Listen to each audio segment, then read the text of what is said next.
के ठंडा लाग गेल बुढ़वा के ताकि तोर बुढ़ौती में आग लागो एगो बुढ़ा अरे बुढ़ाऊ आके पानी चलाव तब भी खिंचाई न तब ना खिंचब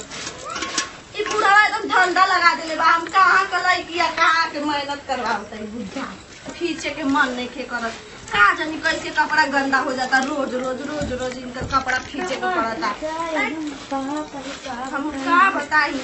एकदम साफ नहीं खे होते इतना गंदा कपड़ा कोई जाला का हो तरला शर्म लागता हो हमर मशीन पे कपड़ा खींच न ले दी का हो जी खींच देता कोई का बाप के दूसरा मशीन पे खींचबू त का हो सरकारी का मशीन है रोज रहता ना कपड़ा धो के तब 100 में घर में मशीन गड़वाला सरकारी का मशीन कोई का बाप का घर में नहीं खे ना ये हमर औरत तर कर से बाप का मर तू देखबी हम कैसे बच्चा लटा अभी ए दीदी का करतनी जी पानी खींच ले दी बस ई का करतनी खींच ले दी बस दुनिया को दबाटे तोर बात में खराब हमर मशीन पाके तो हमर घर में कोई का बाप का आपके बाप का कि हमारा बाप का ना तो हम खींच अब खींच के नहीं हम खींच के कोई का बाप का नहीं खे समझनी हम धान का जमा बना सुन ले बड़े हमरो सुन ले बड़े अरे हम बाप प्रधान का रोवनी गिर गेल मशीन गड़वा ना अपन घरे में गड़वाई ना हकुल हटा दे तो का है ना प्रधान जी से रोड निकल गेलै नहीं तो अपन घर में ना गड़वाई चाहिए अपन आंगन में ना हम ये सब ना करे दे हम अच्छा है क्यों ना के घर के लिए हो क्यों हर करता हो हट हमरा मशीन पर से हम ना भाई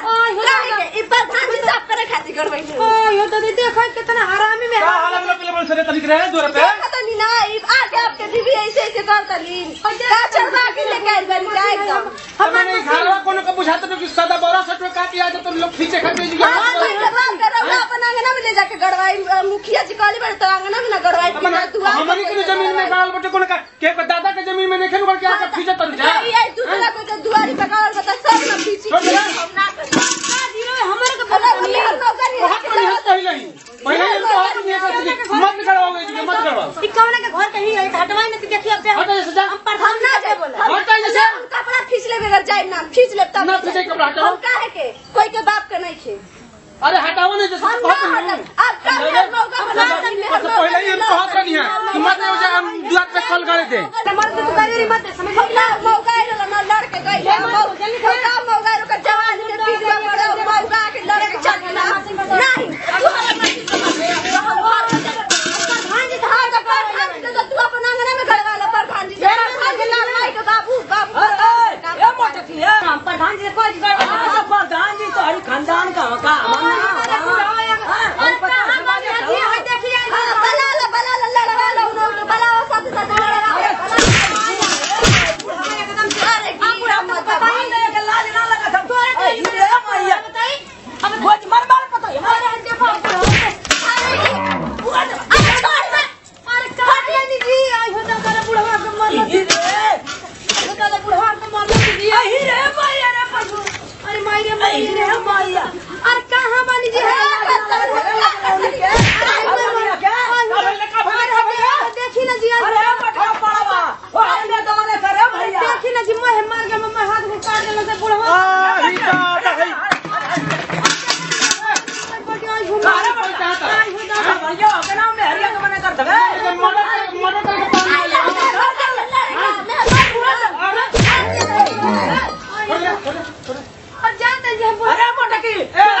शांति दिमाग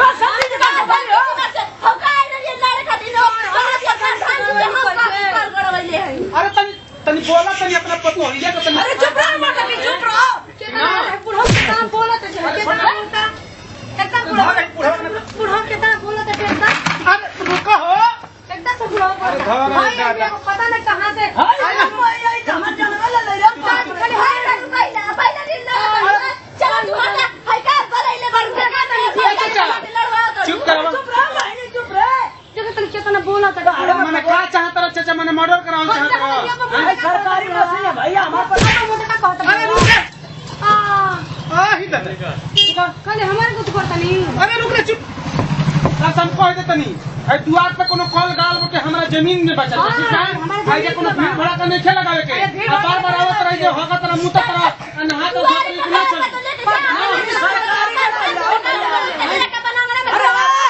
चार का बोला क्या रे आई प्रधान से अपन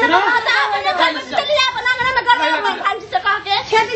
हमनी के हम अपन लिखवा संतो का घबरा मत हां जल्दी हम क्या कौन से तोरू करवाई जल्दी लिखवा ले अरे करी मशीन ले आ गया ए करी बोला आज दादा मैं बता आवत रह जी लड़ाई झगड़ा करे खातिर बुझा तो बहुत ही हम मशीन गड़वाले बनी हम सरकारी कॉल गड़वा तो अपने द्वार पर रहने जाके गड़वा देला है कहने गड़वा देला हो हम अपने पता हम गड़वाले आ जा